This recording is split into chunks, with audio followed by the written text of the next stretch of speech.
For nearly a century, Woolworths was the most dominant retailer in the UK.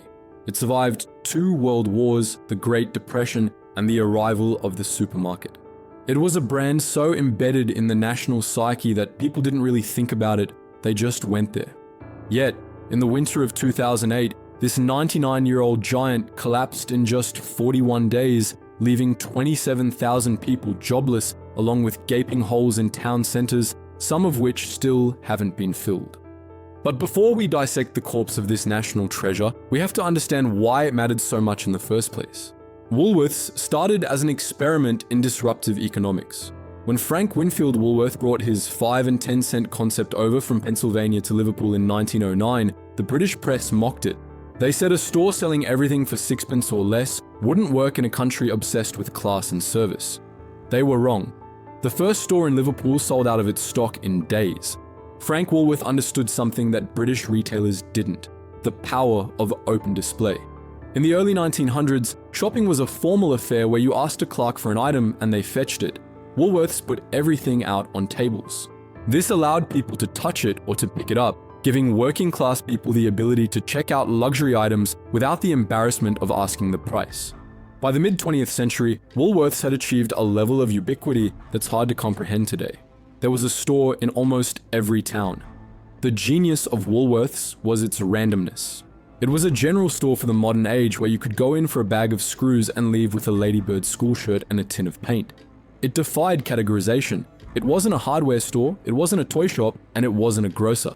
It was simply Woolies, the nation's spare drawer. If you needed something and didn't know where else to go, you went there. By the time the 1990s rolled around, the retail landscape was shifting violently. The everything store model was under attack from all sides. If you wanted cheap toys, you went to Argos. If you wanted cheap clothes, you went to Primark or the supermarkets. If you wanted toiletries, you went to Superdrug or Boots. Woolworths was being pecked to death by specialists. It was still making money, but its identity was eroding.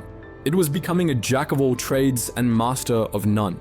Back in 1982, the American parent company, F.W. Woolworth Co., had sold the British arm to a consortium called Paternoster Stores, which eventually became Kingfisher plc. Kingfisher was a retail conglomerate that owned B&Q, Comet, and Superdrug. For nearly 20 years, Woolworths sat inside this group, protected by the wider strength of its sister companies. But this protection ended in 2001. Kingfisher decided to demerge Woolworths. They wanted to focus on DIY and electricals, and the general store concept of Woolies was seen as a drag on their share price. Woolies would have to go it alone from now on. When Woolworths Group plc was floated on the London Stock Exchange in August 2001, Kingfisher offloaded debt onto the new company. But more damagingly, they restructured the property portfolio. Historically, Woolworths owned many of its high street buildings. During the demerger process, the ownership of these properties was largely separated from the retail business. The new independent Woolworths suddenly found itself paying market rate rents on stores it had occupied for decades. It was a sale and leaseback strategy that generated cash for the departing parent, but left the child with massive fixed overheads. This is the critical context for everything that follows. From day one of its independence in 2001, Woolworths was running a race with a broken leg. It had to sell a colossal amount of pick and mix just to cover the rent. While the finance department struggled with the rent, the retail arm struggled with an identity crisis. The high street was changing. Supermarkets like Tesco and Asda had started selling non-food items often cheaper than Woolworths could. To compete, management tried a confusing mix of strategies.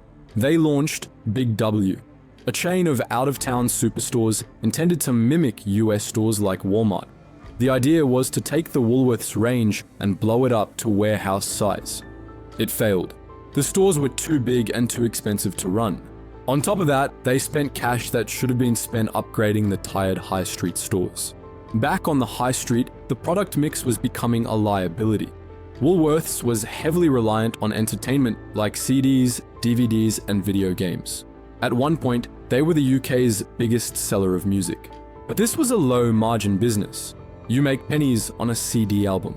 When the iPod arrived and digital piracy exploded, that revenue stream collapsed. Woolworths was the market leader in a dying industry. By 2008, the situation was critical. The company had £385 million in debt. The stores were dilapidated, the Big W experiment had been scrapped at a loss, and the global financial crisis was freezing credit markets. The final blow came from a group of people most shoppers have never heard of: credit insurers. Retailers rarely pay for stock upfront. They buy goods on credit and pay the supplier 60 or 90 days later. Suppliers rely on trade credit insurance to protect them in case the retailer goes bust before paying. If the insurer refuses to cover a retailer, the supplier stops shipping goods unless they get cash on delivery. In the autumn of 2008, credit insurers looked at Woolworths' balance sheet and decided it was too risky. They pulled coverage. Suppliers, nervous about the coming recession, demanded cash up front, and Woolworths didn't have the cash. On November 26, 2008, the Woolworths board finally admitted defeat. They suspended share trading and called in Deloitte as administrators. At first, there was hope. Brands like this usually get bought. Restructuring specialists look for the profitable core, perhaps 200 of the best stores, and close the rest. Everyone assumed a slimmed-down Woolworths would survive. Deloitte quickly realized that wasn't possible. The company was too entangled. The wholesale division supplied not just Woolworths, but also supermarkets like Morrisons and Tesco. When this wholesale division went into administration alongside the stores, the complex web of shared logistics and finances made it impossible to separate the healthy parts from the sick parts. Worse, the lease obligations were toxic. No buyer wanted to take on 800 stores with expensive long-term rent agreements. A few lowball offers were made, some for as little as £1, but they were rejected or fell through. With no buyer for the business, Deloitte made the decision to liquidate. They needed to recover as much money as possible for the creditors, which meant selling the stock, the fixtures, and even the brand name itself. The closing down sale began in December. Prices were slashed by 20%, then 50%, then 70%. The stores, usually disciplined and tidy, turned into rummage sales. People who hadn't shopped there in years turned up to buy cheap toys and discounted DVDs. In the final days, they even sold the shelving units and the pick and mix scoops. On January 6, 2009, the final shutter came down. In just 41 days, a 99-year-old business had been completely dismantled. 27,000 people lost their jobs. The scale of the redundancy overwhelmed the system, and because the company collapsed so quickly, many staff received minimal redundancy pay. The physical void left by Woolworths was massive. In some towns, the old Woolworths building remains empty to this day. In others, discount retailers like Poundland, B&M, and Iceland moved in, effectively replacing Woolworths as the place for cheap, miscellaneous goods. The brand name itself was bought by Shop Direct and turned into an online-only store. It struggled to find an audience without the physical presence and was quietly retired a few years later. Occasionally, rumors surface that Woolworths is coming back. In 2024, Roman Heine, the CEO of Woolworths Germany, suggested he might expand the brand back into the UK. It's important to clarify that Woolworths Germany is a completely separate company that split from the US parent decades ago. The same applies to Woolworths in Australia. The Australian supermarkets have no connection to the British Woolies. They simply share a name because the original US founders failed to trademark it globally in the 1920s. The British Woolworths failed because it was financially engineered to fail.